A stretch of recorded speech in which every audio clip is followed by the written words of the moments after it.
be like you're gonna bitch out. Yeah. Not like, bitch out. Can I get a bitch, please? Bitch, please. Thank you. All right, Sarah Thorlton, let's hear it for her.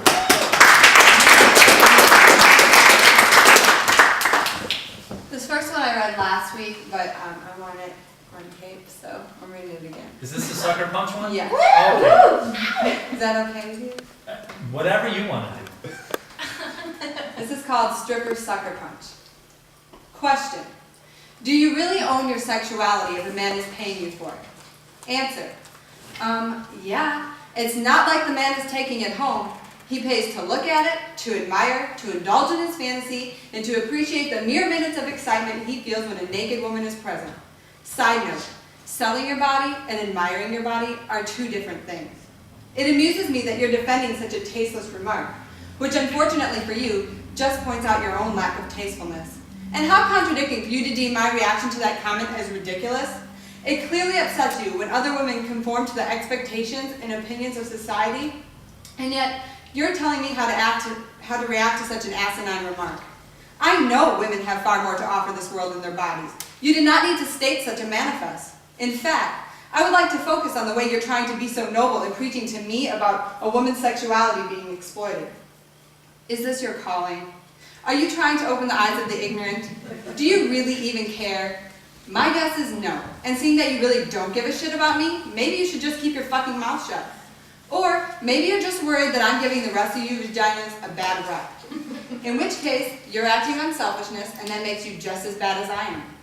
You might not know this, but men do the same thing. And women pay to see their goodies, so what makes the female gender more unacceptable? Nothing. Question. A woman may think she's empowered through her sexuality, but when she loses her appeal, do you think she would still consider herself an empowered woman? Answer. A woman who thinks she's empowered by her sexuality is a weak woman. I do not use my body to get free drinks, free dinners, or free anything, because I am empowered with the ambition to be independent. And at which point in my life when my sex appeal fades, I will still be empowered, because that attribute does not run skin deep, at least not for me. Question. Sex appeal is subjective, so doesn't her power rest simply in a man's interpretation of her appeal? Answer. You must think sex is power. Ironic that you're the one being perceived with that mindset.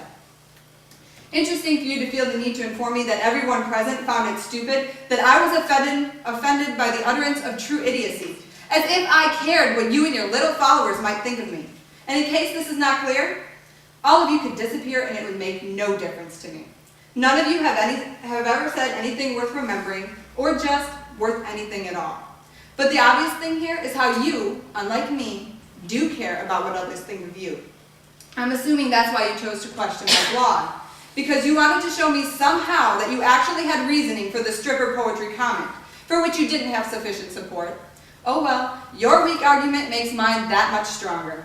Let it go. If you want to keep bringing this up, it'll just amplify your own insecurities. No one likes to feel inadequate, so walk away while you still can. I was offended because my job is not something to be mocked, and I have every right to react however I so choose. This profession should be respected. And like I said before, it takes a lot of courage to do what I do. In the end, you're just as ignorant as I am. Because just as I chose to walk away in the pit of my anger, you refuse to understand why a woman might choose to share her body.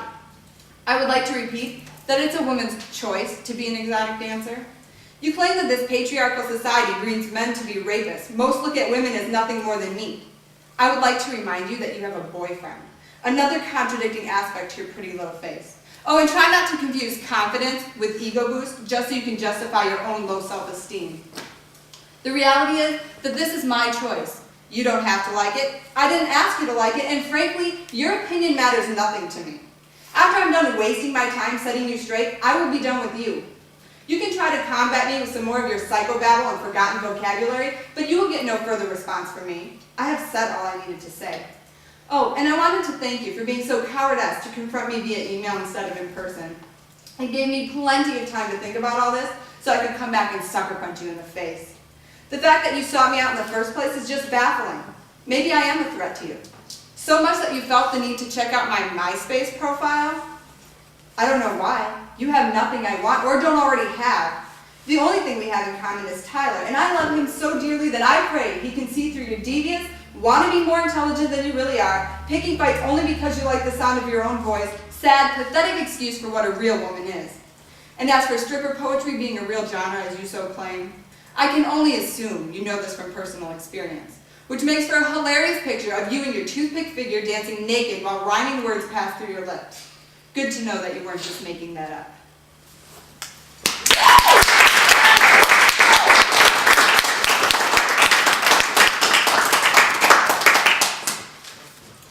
And this one's called Just a Baby's Daddy. Excuse me? I love her. I love her more than you are capable of loving another human being, which you have previously shown me. You don't love her like I do. You love sex and you love your little tax write-off. That's about all you baby daddies know how to do. Fuck a bitch and do your taxes. Why do you even compare? The only thing we've ever shared was the same bed. Yeah, that 5 minutes was amazing, alright. If by amazing you mean regrettable. What's really amazing is the appearance of responsibility you hold when you're holding her. You, responsible? You're responsible for the 9 months of my life that I thought were going to be precious. You're responsible for the heartache and anxiety that kept me up all night when the doctor ordered bed rest. You're responsible for the uncontrollable sickness that almost caused me to miscarriage. You're responsible, all right. This is your fault. You were supposed to be there for her. We were supposed to be there for her. That day in the hospital, the day she was born, you put your arms around us and you promised you would never hurt us, you bastard. You already did. You were the first one to hurt her. You remember that. You, her own father.